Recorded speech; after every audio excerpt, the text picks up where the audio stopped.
Rosmar, tatakbo bilang konsehala ng First District of Manila. So, tulad po ng sinasabi ko, lahat ng bagay pwedeng matutunan. Hindi naman po ako bobong tao. Pagiging prangka, hindi po ako bobo. Nakagraduate po ako sa Far Eastern University, batch 2015. And section 1 po ako doon, pilot section po talaga ako. Sa social media po, minsan po kolokoy ako, nang-aasar, patola, ganun po yung content ko. Pero tulad nga po ng sinasabi ko, hindi lahat ng bida sa pelikula mababait at hindi po lahat ng kontrabida masasamang tao in real life. So, yung Rosmar po sa social media at Rosmar po sa totoong buhay ay magkaiba po.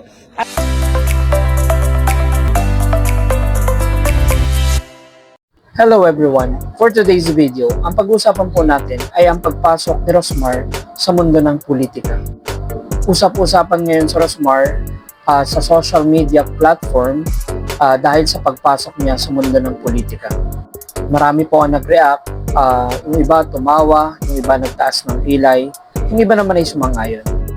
Kilala po si Rosmar dahil sa kagaya ko, isa siyang mayamang negosyante, tumutulong sa mga tao.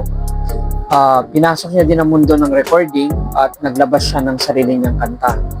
So, nasangkot din siya sa isang kontrobersya sa Palawan kasama ni Rendon Lapador at ni Marquitan at na-declare nga sila na persona non grata. So, and pinag-usapan din si Rosmar dahil sa pagbibigay niya ng almost 5 million kay Diwata at naging inspiration din sa pagtatayo niya ng Rosmar Pares Overload.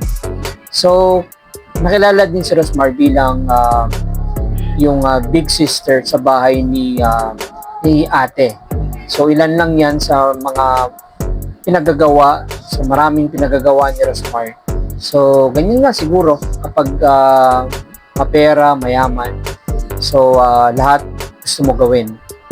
So, pero ang main topic natin ay pabor ka ba sa pagtakbo ni Rosmar bilang konsehal ng First District ng Manila? So, for me, bahala siya. So, buhay naman niya yan eh.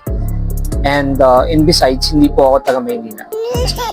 So, kidding aside. So, seriously, if taga Maynila ako at tatakbo si Rosmar bilang konsehal ng First District ng Manila, well, tingnan natin kung ano yung mga qualifications ni Rosmar. Yan po yung background ni Rosmar. Una, si Rosmar po ay hindi na magkaka-interes sa pera ng bayan. Kaya nga niya pinapasok ang iba't ibang mundo kasi dahil sa dami ng kanyang pera, hindi na niya alam kung saan ilalagay yung pera at kung saan niya gagamitin. Kumbaga, well-established na yung buhay ni Rosmar pagdating sa financial.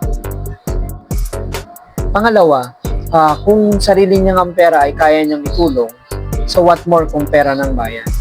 So, ang nakikita ko dito is talagang tutulong si Rosmar kapag nagkaroon siya ng posisyon sa government. Alam mong pag nanalo si Rosmar, pagtulong ang advocacy niya. So, sabi niya nga, gusto niya tulungan yung mga matatanda. Pangatlo, matalino po si Rosmar. And sabi niya nga, hindi naman daw po siya bobo at matalino siya. And I still remember na nagkaroon siya ng vlog na pinakikita niya yung mga grades niya. And kung tutusin, ay magaganda yung grades talaga ni Rosmar. So, may mga parang pang dean's list yung kanyang mga grades. So, para mga 1 point something yung average ni Rosmar. And besides, graduate po ng college si Rosmar sa FEU sa kursong medical something. So, though malayo sa kursong political, pero ganun pa man, ay magmamatter pa rin dito yung nakagraduate siya. For me, hindi naman masyadong factor yung sobrang talino mo. So, average is enough. Kung minsan kasi dahil sa sobrang talino mo, akala mo hindi ka na nagkakamali. Akala mo ikaw lagi yung tama. And akala mo, you're above the law.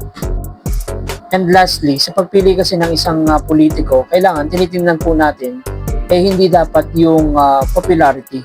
So dapat tinitingnan natin kung ano yung posisyon na tinatakbuhan niya. Katulad po ni Senator Manny Pacquiao. So kung tatakbo si Manny Pacquiao na mayor or governor, so most likely iboboto ko siya. Bakit? Kasi qualified siya. Graduate siya ng college. So, mayaman na siya, hindi na siya magkaka-interes sa pera ng bayan. So pangatlo, tumutulong siya ng sarili niya ng pera. Pangapat, importante ay maka-Diyos siya. So Christian.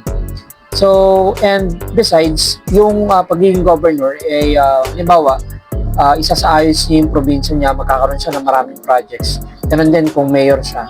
So, pero kung ang tatakbuhan naman niya is halimbawa congressman and first time siyang tatakbo bilang congressman or senador, so of course magdadalawang isip ako. Bakit? Doon papasok yung factor ng posisyon.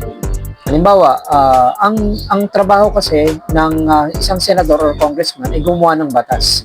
So of course, ang una kong i-consider ay makakagawa ba siya ng batas? Ano ba yung knowledge sa paggawa ng batas? So para kang nag-a-apply ng isang trabaho.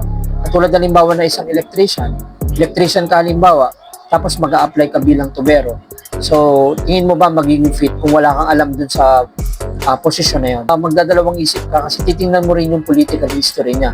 Marami siyang alam sa batas at nakakapaggawa din talaga siya ng batas. Marami rin sa ating mga senador na kahit hindi abogado, ay nakakapaggawa ng batas.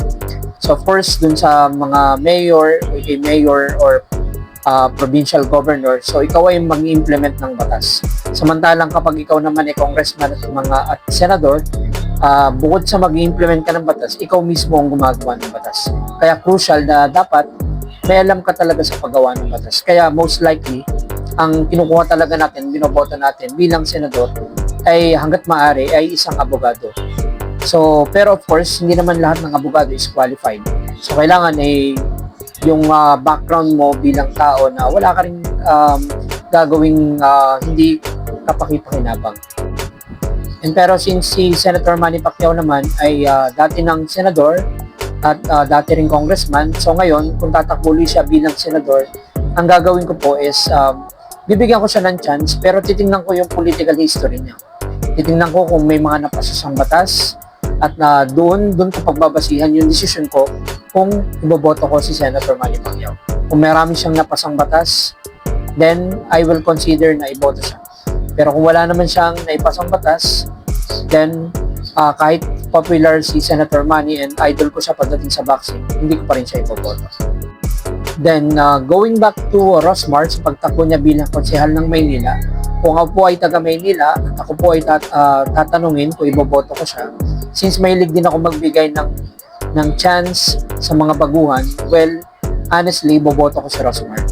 Kasi nakikita ko sa kanya na ito yung magtatagumpay siya sa pagtulong sa tao. And besides, advocacy talaga ni Rosmar ang pagtulong sa tao. And sana mabigyan din siya ng konsiderasyon. Ngayon, kung after 3 years, halimbawa nanalo siya and then after 3 years, wala siyang ginawa, then sa susunod na election, pwedeng hindi nyo na siya iboto. Pero kung marami naman siyang gagawin, so of course, dapat may pagpatuloy niya yung kanyang advocacy. And besides, huwag po natin tawanan si Rosmar and the same time, huwag natin siyang i-judge. Hindi po natin alam, baka mamaya siya pala yung deserving sa lahat ng mga kumakandidato at siya pala yung marami matutulong sa lahat ng mga kababayan natin sa Manila. So, yun lang muna for now. And yan, Rosmar, baka naman So, gawin mo akong political advisor or political manager. So, yun muna for today. And again, I'm Erwin ng Pambansang Batang Kalye ng Pilipinas. So, see you on my next vlog. Bye. Peace.